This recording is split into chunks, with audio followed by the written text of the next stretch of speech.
Bonsoir, je suis contente de vous retrouver à cette capsule du mercredi soir. Celle-ci, c'est la dernière du mois de mai. On approche des vacances de l'été. Ça, c'est une bonne nouvelle. Alors, ce soir, j'aimerais parler avec vous du cœur. C'est quelque chose sur laquelle je réfléchis depuis un bon moment. On va parler du cœur et aussi des émotions parce que c'est intimement lié. Et évidemment, quand je parle du cœur, ben, je parle pas de l'organe physique, mais je parle de l'essence de la vie, de l'essence de l'être humain, du centre de la vie. Le cœur, ça désigne à la fois nos désirs, nos envies, nos rêves, nos émotions, comme je venais de le dire précédemment, parler des émotions, notre intelligence, notre volonté, notre conscience morale. Alors, le cœur, quand on parle du cœur, c'est tout ça. Et la Bible parle beaucoup du cœur avec raison, car de lui viennent les sources de la vie. C'est ce que Proverbe 4, 23 dit. La vie est dans le cœur et la vie de l'âme est dans notre cœur. Et en faisant une recherche avec le mot cœur, on peut trouver 844 versets qui parlent du cœur. Je crois que c'est un enjeu important puisqu'il y a 844 versets. Dans 1 Samuel 16, 7, la Bible dit que l'homme regarde à ce qui frappe les yeux, mais l'Éternel, regarde au cœur. Alors, le regard de Dieu se pose d'abord sur notre cœur, parce que c'est un bon indicateur de l'endroit où on se trouve, puis c'est un bon indicateur où poser les regards. Alors, si Dieu regarde notre cœur d'abord et avant tout, on devrait en faire autant et regarder notre cœur d'abord et avant tout. Notre cœur, on pourrait dire aussi que c'est notre jardin secret. C'est là où on cultive notre vraie vie, celle que personne ne peut voir jusqu'à un certain point parce que tôt ou tard, la vie intérieure qu'on cultive va jaillir, va arriver à maturité, va exploser peut-être. Alors, on va voir tôt ou tard notre cœur. On va voir ce qui se trame à l'intérieur de notre cœur. Et j'aime bien une citation d'Abraham Lincoln qui a dit « La plupart des hommes peuvent supporter l'adversité, mais donnez du pouvoir à l'homme et vous testerez son caractère. » Alors, contrairement à l'opinion populaire ou à ce qu'on pourrait penser, la faveur, la richesse, le pouvoir, ça ne corrompt pas les gens. Ça crée simplement des conditions qui exposent ce qui a toujours été caché dans leur cœur. Alors, des fois, on dit que le pouvoir, ça corrompt, mais non, le pouvoir et l'argent ne corrompent pas. Il y a déjà une graine, il y a déjà quelque chose qui a été cultivé dans le jardin secret. Alors, ce n'est pas les circonstances qui provoquent les mauvaises herbes, mais c'est l'entretien de notre jardin. Alors, ce soir, je vous pose la question. Qu'est-ce qui se trame dans le fond de vos cœurs? Qu'est-ce que vous cultivez? Alors, tantôt, j'ai parlé du Proverbe 4, 23 qui dit que c'est du cœur que viennent les sources de la vie, mais si on lit toute la phrase au complet, ça dit « Garde ton cœur plus que toute autre chose, car de lui viennent les sources de la vie. » Alors, il y a un conseil de garder son cœur et moi, je veux regarder avec vous très brièvement pourquoi garder son cœur et comment garder son cœur. L'auteur du Voyage du pèlerin, peut-être que vous connaissez le Voyage du pèlerin, John Bunyan, dans son livre Holy War, compare notre cœur à une ville fortifiée entourée d'ennemis. Et il y a des ennemis en dehors de la ville qui ont besoin de résistance, puis il y a des traîtres à l'intérieur de la ville qui ont besoin d'être traqués et exposés. Alors, notre cœur a besoin d'être regardé, c'est ça que le verset nous dit. Et ça me fait penser à une histoire que je raconte souvent parce que je l'aime. C'est l'histoire de la petite grenouille. Il était une fois un roi qui possédait une tour sur une colline. Puis, il a fait savoir, ce roi-là, qu'il avait besoin d'un gardien durant l'hiver pour surveiller cette tour. Alors, et une récompense très intéressante, une récompense monétaire très intéressante, était promise à celui qui ferait la tâche que le roi demandait, c'est-à-dire surveiller la tour pour que personne n'y entre. Et alors, il y a un jeune homme robuste, vaillant, courageux qui s'est présenté et il a dit qu'il était capable de faire cette tâche-là. Alors le roi lui a remis une cuirasse, un casque, une épée et une lance. Et il a dit, ben ta mission, c'est seulement de faire en sorte que personne entre dans la tour. Et si pendant l'hiver, tu réussis à faire tout ça, ben ta fortune est faite parce qu'il y a une grosse récompense qui est promise. Alors, le jeune homme était vraiment assuré du succès. Il se disait que c'était une tâche très facile. Et alors, du haut de la tour, il regardait, il surveillait l'horizon et parfois des visiteurs arrivaient puis lui demandaient « Est-ce qu'on peut monter? » Puis il disait « Non, c'est interdit. » Mais au fil des jours, ben là, c'était un peu long parce que la tour était un peu isolée, donc il n'y avait pas beaucoup de visiteurs et le jeune homme trouvait ça un peu long.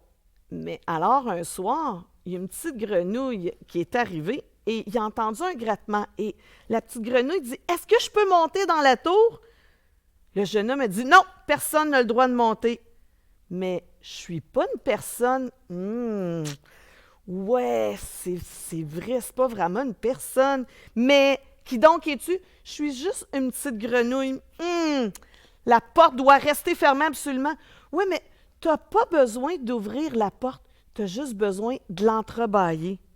Alors, puis je ne resterai pas longtemps, seulement 10 minutes. Alors, le jeune homme me dit, ben, une grenouille, c'est pas une personne. Entrebâiller la porte, c'est pas vraiment ouvrir la porte. 10 minutes, c'est pas vraiment long. Ben, monte! Alors, le scénario s'est répété pendant plusieurs jours, jusqu'au point où la petite grenouille a passé toute une nuit là, à la longue des jours, au fil des jours.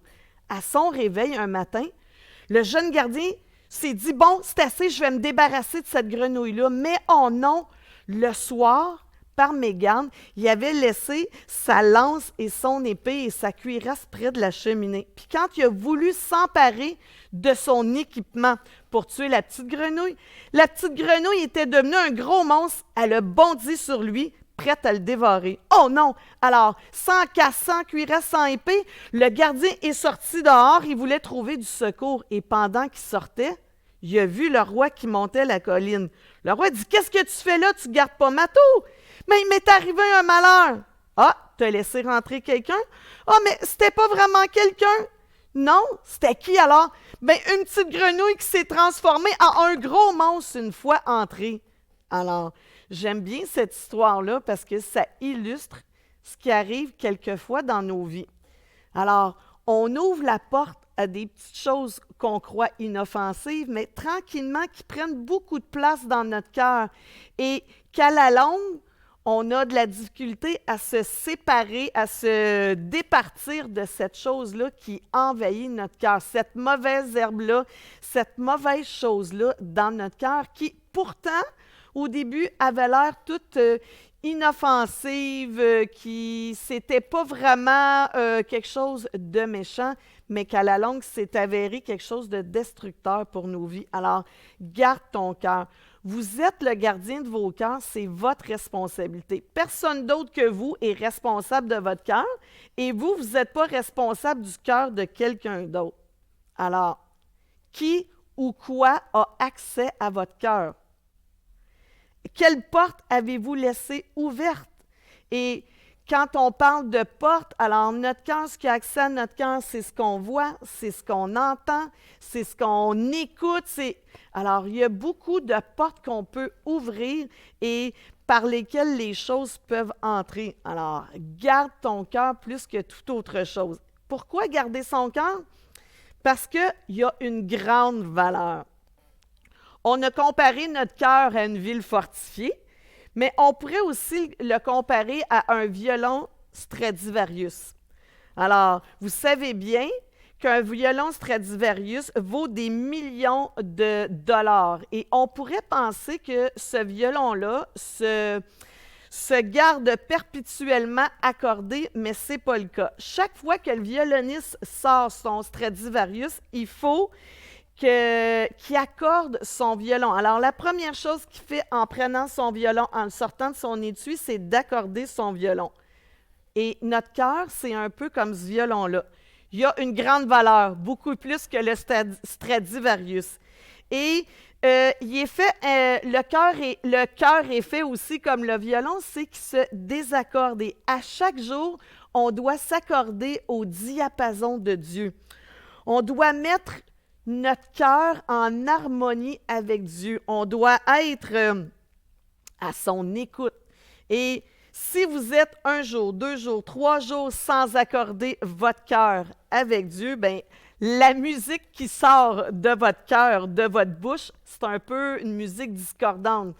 C'est pas toujours beau, c'est pas un son qui est plaisant pour les autres et qui est plaisant pour Dieu. Alors, notre cœur, le garder parce que c'est quelque chose de très précieux. Mais par contre, si vous gardez votre cœur au diapason avec celui de Dieu, bien, il y a quelque chose de beau qui sort. De là coulent les sources de la vie. Les sources de la vie, la joie, l'amour, la paix, le courage, c'est ça qui va sortir de votre cœur. Alors, gardez son cœur, mais comment garder son cœur?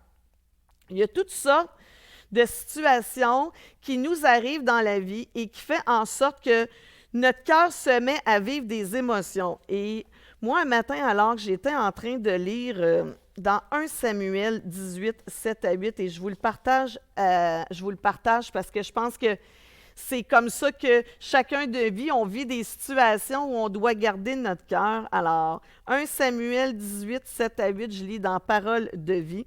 Ça dit « toutes joyeuses », c'est les femmes qui sont toutes joyeuses. Elles chantent en se répondant. Saül a bâti 1000 ennemis, David en a battu 10 000. Saül est très en colère. Ce chant ne lui plaît pas. Il se dit, quoi? 10 000 ennemis pour David et moi je n'en ai que 1000? Il ne lui manque plus que le pouvoir royal. Et Saül regarde David d'un œil mauvais à partir de ce jour-là.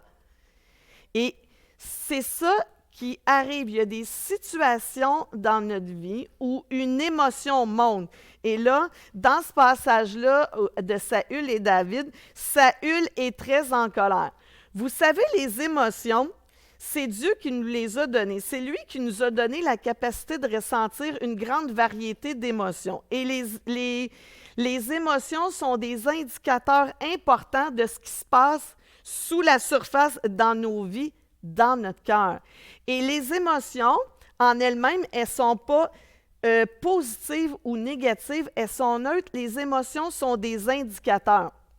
Un peu comme un tableau de bord dans votre voiture. Alors, il y a un indicateur qui vous dit où est-ce que votre réservoir à essence est rendu, est-ce qu'il est plein, est-ce qu'il est vide. Il y a un réservoir pour le niveau d'huile, pour la température du moteur. Il y a un endroit où vous voyez la vitesse à laquelle vous roulez. Alors, ça indique les faits, ça indique quelque chose. Et dans nos vies, les émotions indiquent qu'on est en train de vivre quelque chose. Alors, dans la situation qu'on vient de regarder, qu'on vient de lire à propos de Saül et David, Saül entend une phrase et il n'aime pas ça, il est très en colère.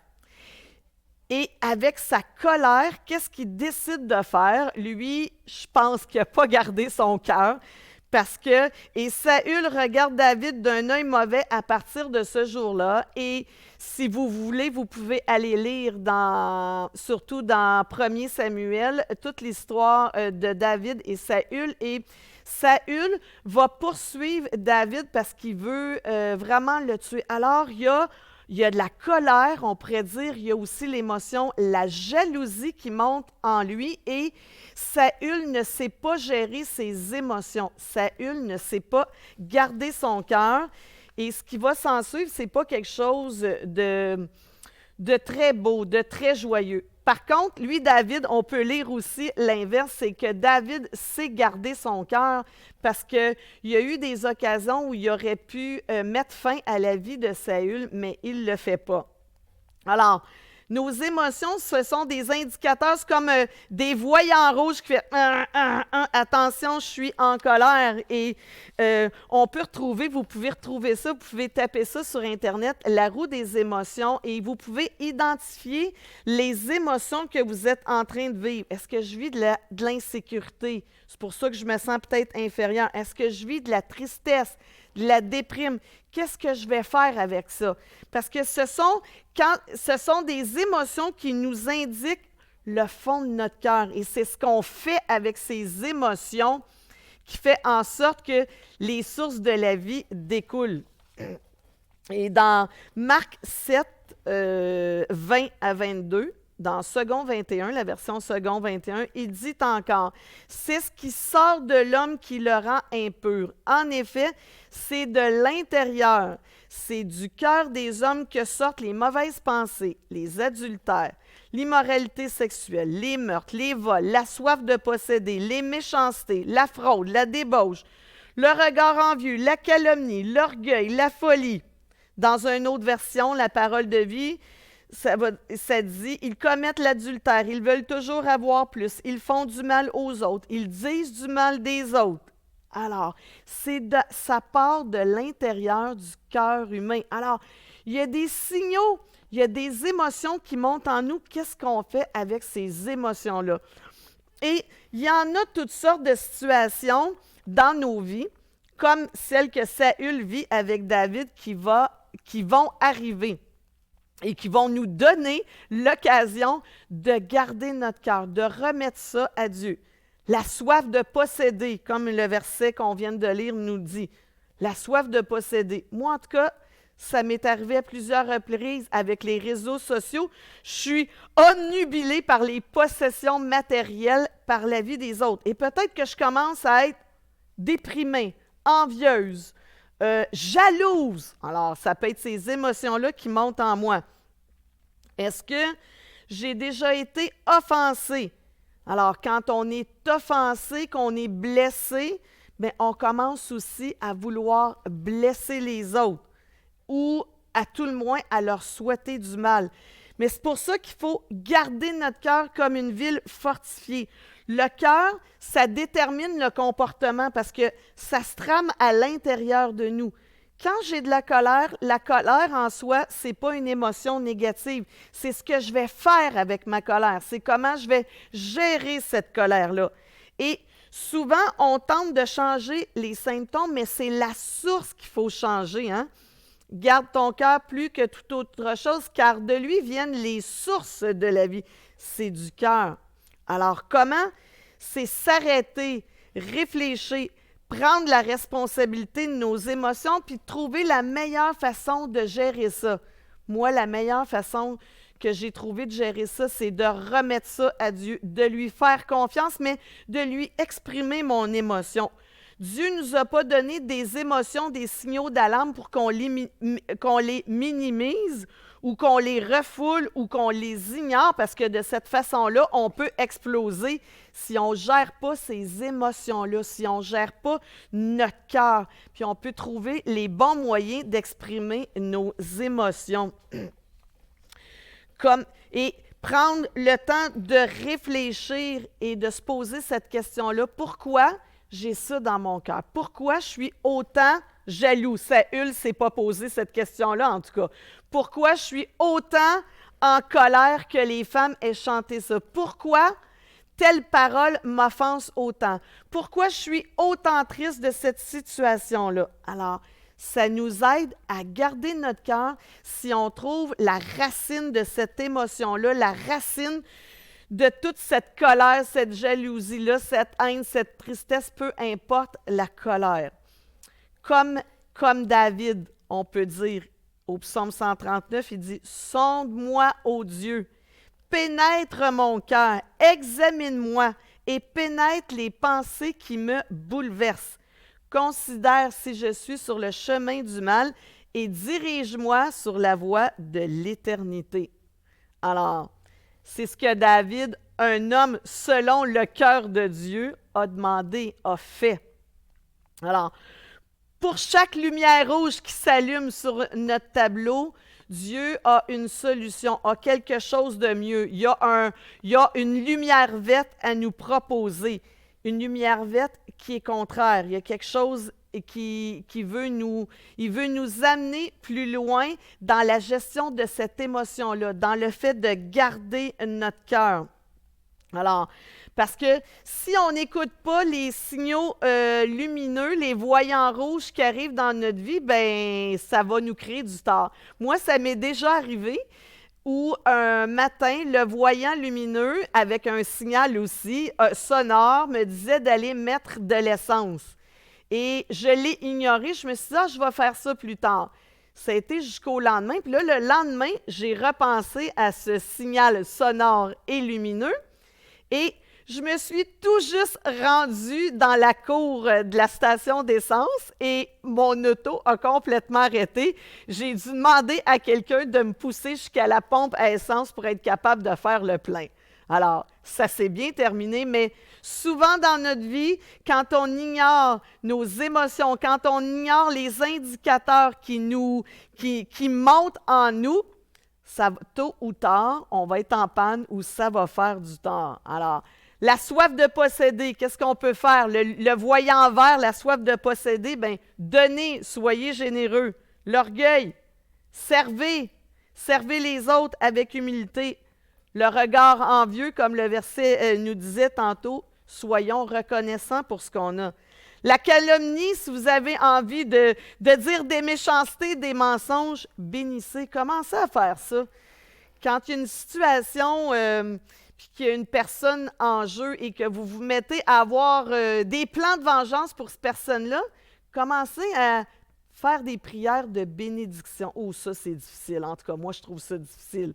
L'amertume, bien, commencez à espérer l'offense. Pardonner. Alors, j'arrête là parce que le temps est avancé. Je vous invite à venir me rejoindre dans le Zoom où on va continuer à discuter à propos de comment garder notre cœur, comment on fait en sorte pour garder notre cœur, car de lui viennent les sources de la vie. Sur ce, je vous dis bonsoir, bon restant de semaine.